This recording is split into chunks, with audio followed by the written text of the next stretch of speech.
Okay, move out.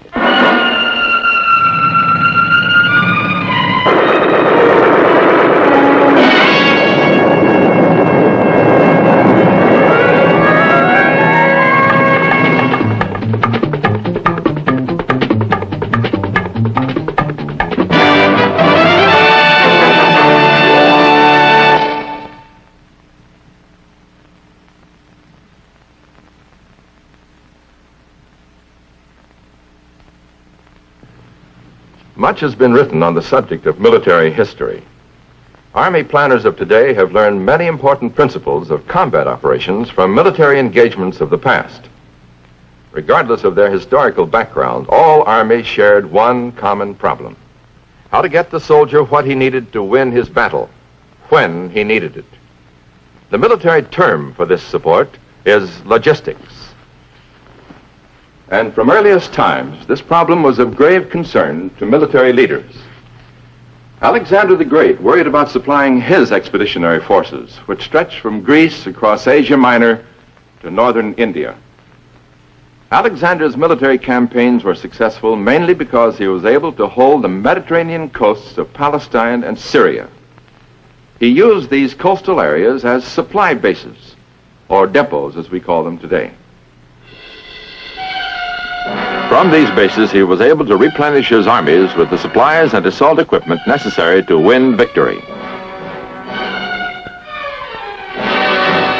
100 years later, in a war against the Romans, Hannibal crossed the Alps from Spain and faced a similar problem of maintaining an army stretched far beyond its borders.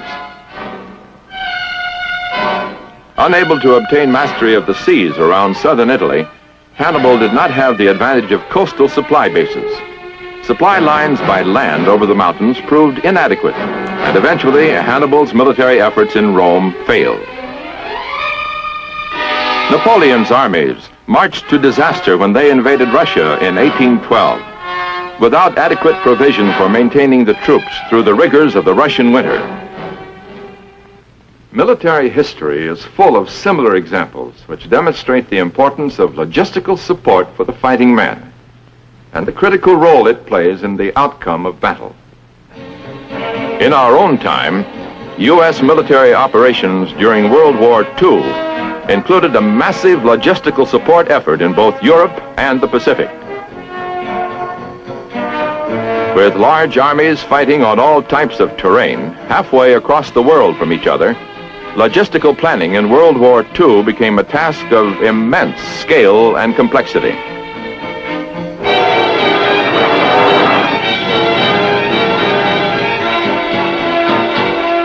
And again, the lesson of military history was proved. The will to win victory must be matched with the means for achieving that victory. Today, on The Big Picture, we will see an account of another massive logistical effort, providing the combat material and services necessary to support United States Army military operations in defense of free South Vietnam.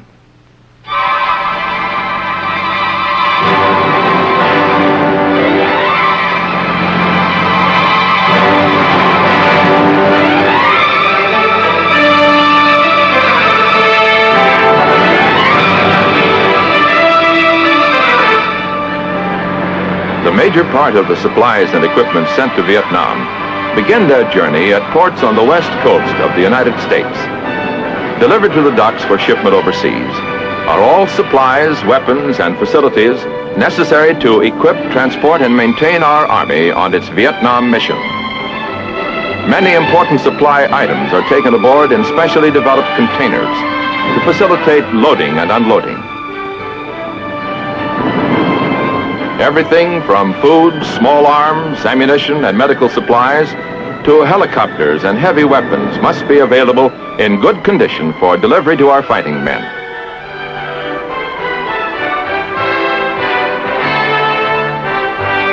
Military supplies and equipment are brought into Vietnam through various ports and landing areas.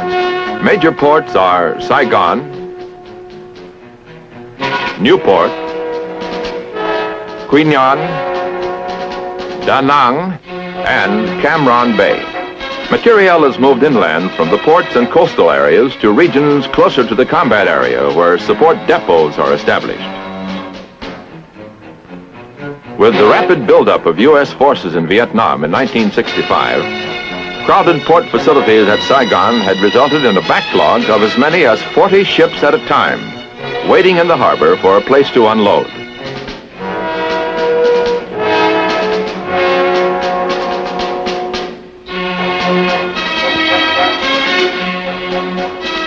Today, an extensive port modernization program has greatly increased the efficiency of cargo handling. Cooperation between the South Vietnamese authorities and the U.S. Army transportation personnel has cleared the traffic jam from the harbor.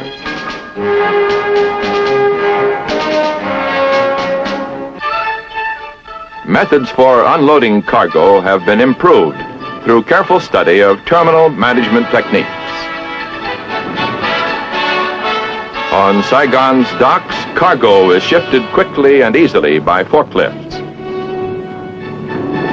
Because commercial and aid cargo also arrives at Saigon, the port's facilities are always heavily burdened.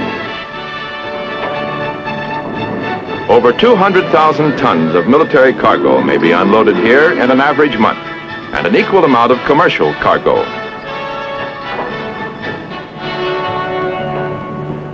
Even with improved port facilities, the movement of cargo through Saigon is often hampered by traffic in the city's crowded streets.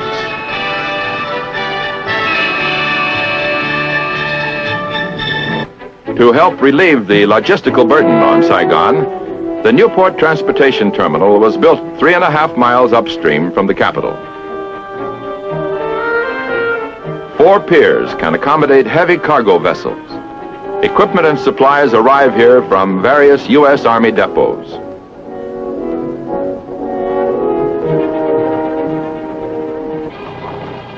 But it is at Cam Ranh Bay on the South China Sea where the full extent of the United States Army's logistical buildup in Vietnam can be most dramatically illustrated. In 1965, these shores were a sandy wasteland. Army engineers were assigned the job of turning this area into a major service and supply base. Everything had to be built, everything that would be needed for total troop and combat support. A type of docking area was installed known as the DeLong Pier. The device was a large, barge-like platform supported on steel pilings driven into the bottom of the bay.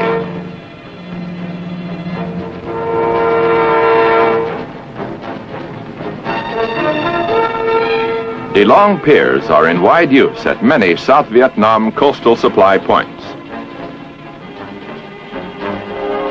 By late 1966, a DeLong pier for the handling of ammunition was completed at Cam Ranh Bay. Located for safety at the end of a long causeway, the pier is able to handle 1,000 tons of ammunition daily.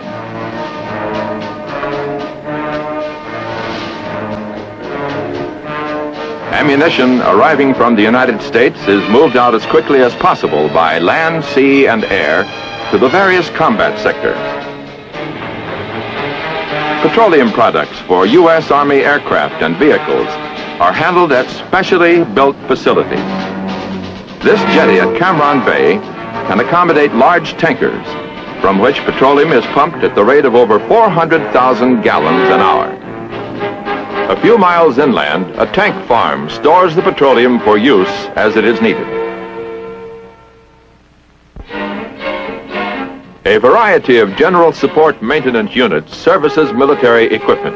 The watchword here is inspect and repair only as needed. The aim, get the equipment back to its combat unit with the least possible delay.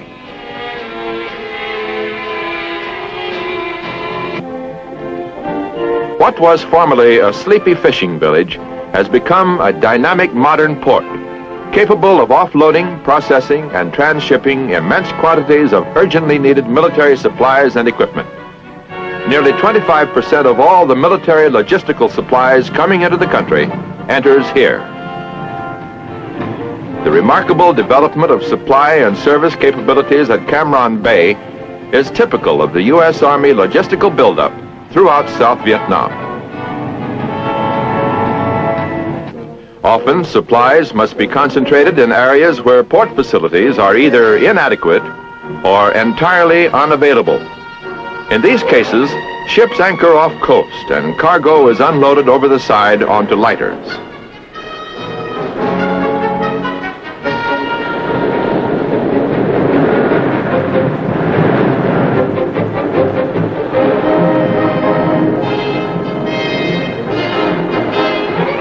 Known as logistical over-the-shore operations, this method of bringing in materiel adds considerable flexibility to the Army's supply activity.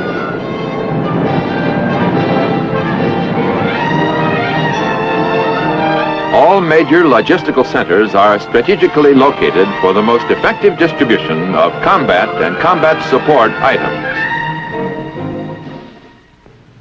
The extent of the logistical problem in Vietnam can be readily understood by a look at the average military tonnage per month of key supplies brought into all of South Vietnam in 1967. 45,000 tons of ammunition, 60 million gallons of petroleum, 10 million food rations, by far the greater amount of it coming in by ship. This, of course, is in addition to the thousands of tons of general military cargo, including heavy weapons, vehicles, and equipment, which must be stored, maintained, distributed, and serviced. How does the Army keep track of this vast input of costly combat materiel?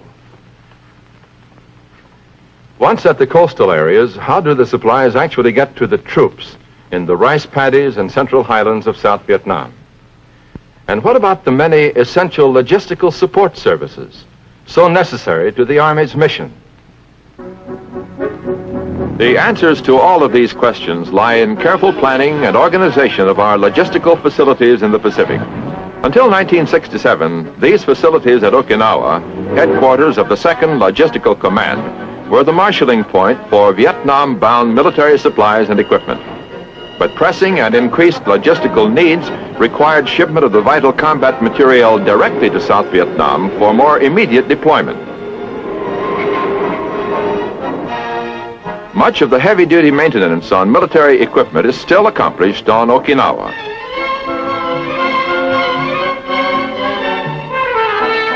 An automatic data processing facility handles requisitions from combat units in Vietnam for supplies from the continental United States.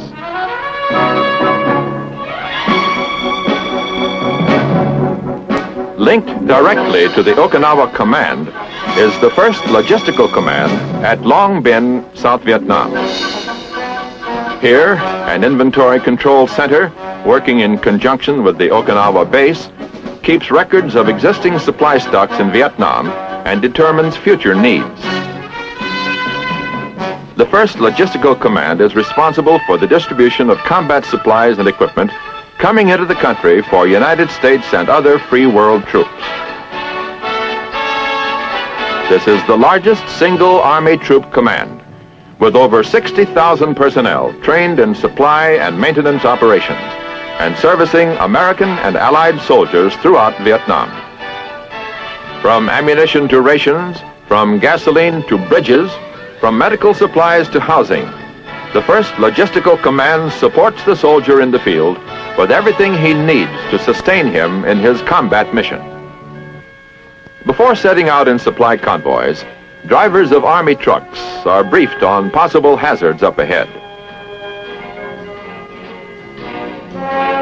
These men carry weapons and know how to use them should the Viet Cong attack the convoy.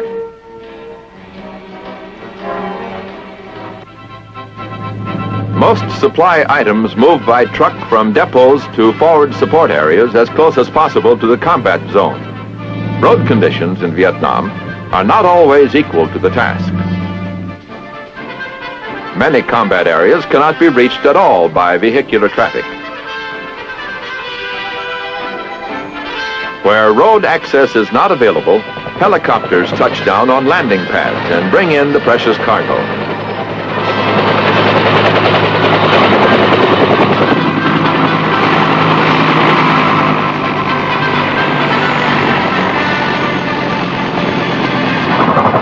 The Army's heavy-duty helicopter, the CH-47, known as the Chinook, can carry everything from heavy construction equipment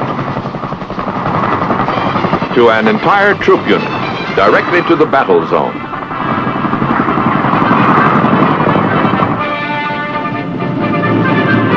For longer hauls, cargo aircraft make the run from depot to forward support landing fields when they are available.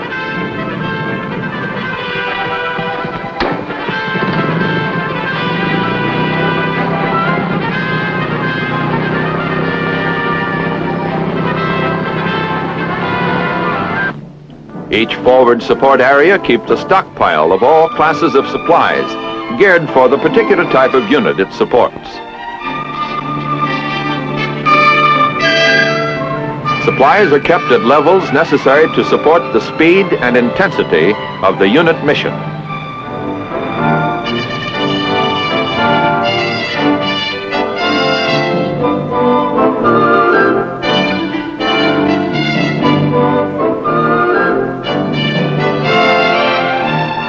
At all times, contact is maintained with 1st Logistical Command Headquarters to make certain that additional materiel will be on hand as needed. From these stockpiles close to the battle area, combat units will draw what they need to continue the fight against the enemy. While much of our troop strength can be supplied by vehicles and aircraft, in the southern Delta region, made up largely of wetlands, logistical support must often be accomplished by water routes. Assault craft carry the men to battle, and the combat material they need must be readily available. Assault boats, barges, and other craft are used on navigable waterways to bring supplies and equipment to the men.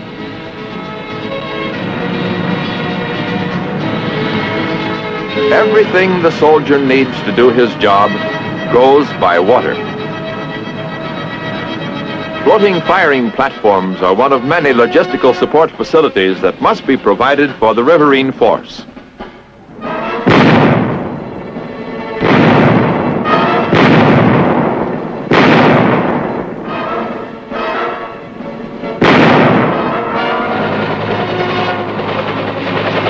Transportation boat companies supporting combat operations in this area have a wide capability for maneuver. Combat support rivercraft are moved wherever they will best serve the unit mission. Maintenance barges can repair Army aircraft and military equipment on the spot to avoid taking the vitally needed items out of battle. Support for Army combat activities is performed by another important water-based facility, the Army Aircraft Maintenance Ship Corpus Christi Bay, anchored off the coast of South Vietnam.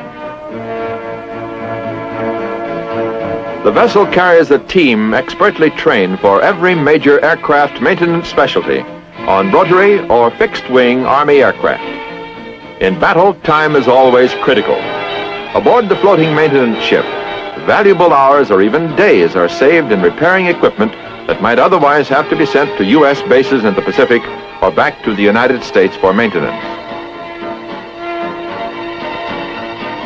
The diversified Army forces in Vietnam require this same capability for skillful repair in dozens of other Army specialties.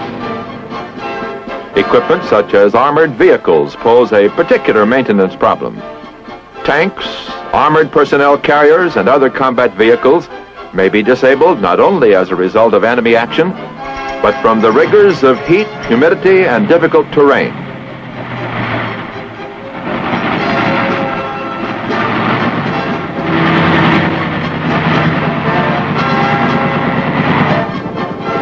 Literally hundreds of items of essential combat equipment, from the smallest to the largest, must be serviced without delay and maintained or quickly restored to combat readiness condition.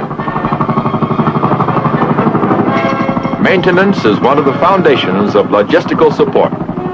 The Army's maintenance organization provides this support from field repair close to the combat zone to the more complete maintenance capabilities at the larger logistical bases.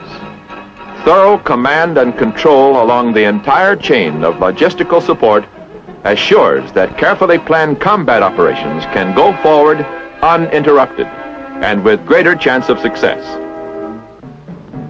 Though surface transportation accounts for the major supply movement in Vietnam, airlift is vitally important in getting essential repair parts to their destination. At Tan Son Nhut Air Base outside Saigon, the Red Ball Air Express operation expedites the flow of repair parts for military equipment of every kind. Like all combat materiel, Red Ball inventories are kept at levels sufficient to meet critical needs. Red Ball shipments are given high transportation priority so that badly needed repair parts may be transshipped to combat units without delay. Though supply and maintenance of troops and equipment form a cornerstone of the U.S. Army logistical effort, many other support services are indispensable to combat operations. Army engineers paved the way for the creation of logistical facilities.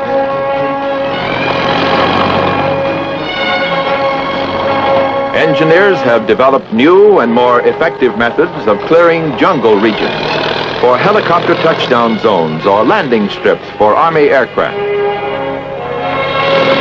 Of great importance is clearing jungle growth to reduce the possibility of ambush in areas where our troops are conducting combat operations.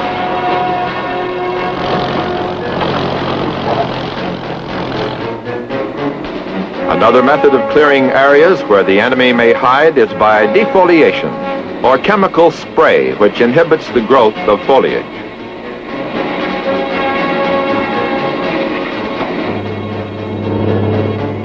Airstrips too soft for the weight of heavy aircraft may have to be prepared with specially designed synthetic surfaces.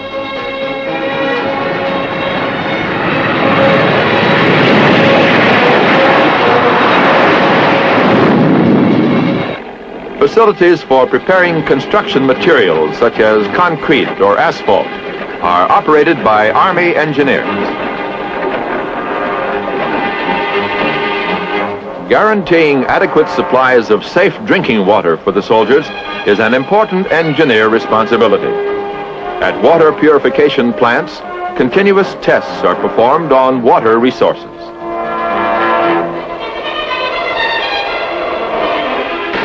With combat troops in remote, hard-to-get-to areas, often under enemy fire, feeding our troops in Vietnam is a difficult logistical problem.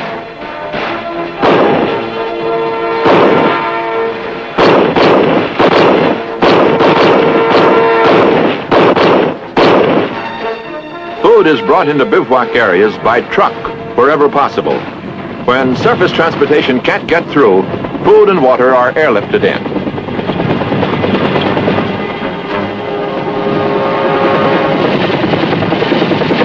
If there's no place to land, the chow is airdropped to the combat unit. While engaged in active fighting, soldiers receive combat rations consisting of complete appetizing meals which may be eaten hot or cold. New methods of processing and preserving fresh foods for the troops in the field are constantly being developed.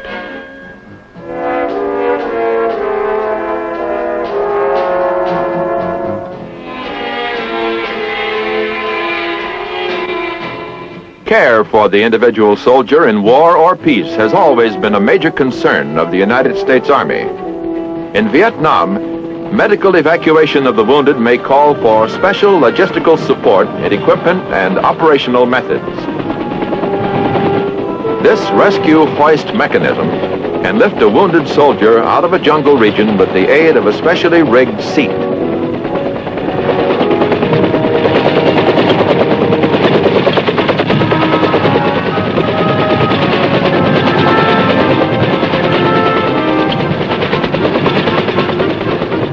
Coordination between rescue units and Army hospitals throughout Vietnam provides quickest possible transportation of the wounded from the scene of battle to the nearest medical facility. Logistical support for the fighting man includes providing for his relaxation as well as his duty assignments. Entertainment is often arranged at base camps and hospitals. provision must be made for transportation and housing for the casts of traveling shows.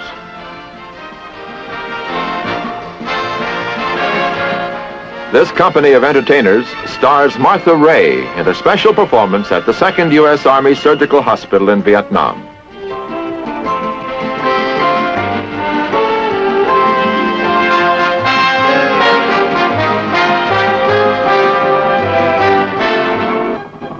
To support the fighting man with latest technological advances in combat materiel is a continuing objective of Army logistics. This air-mobile firing platform is being placed by helicopter in a flooded rice field.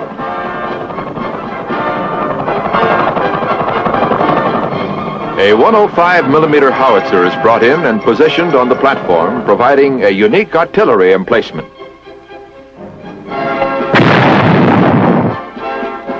An innovation in locating enemy troops is the airborne personnel detector. Operated by men of a chemical detachment, the device is secured to an Army aircraft. Sensory apparatus on the detector will signal the presence of the hostile troops in suspected areas. Many new combat support devices and concepts are tested and proved under actual combat conditions. Inevitably, success on the battlefield depends on total logistical support in every phase of combat operation. Whatever the supplies or services required, wherever they must be available, the need is always urgent. The time is always now.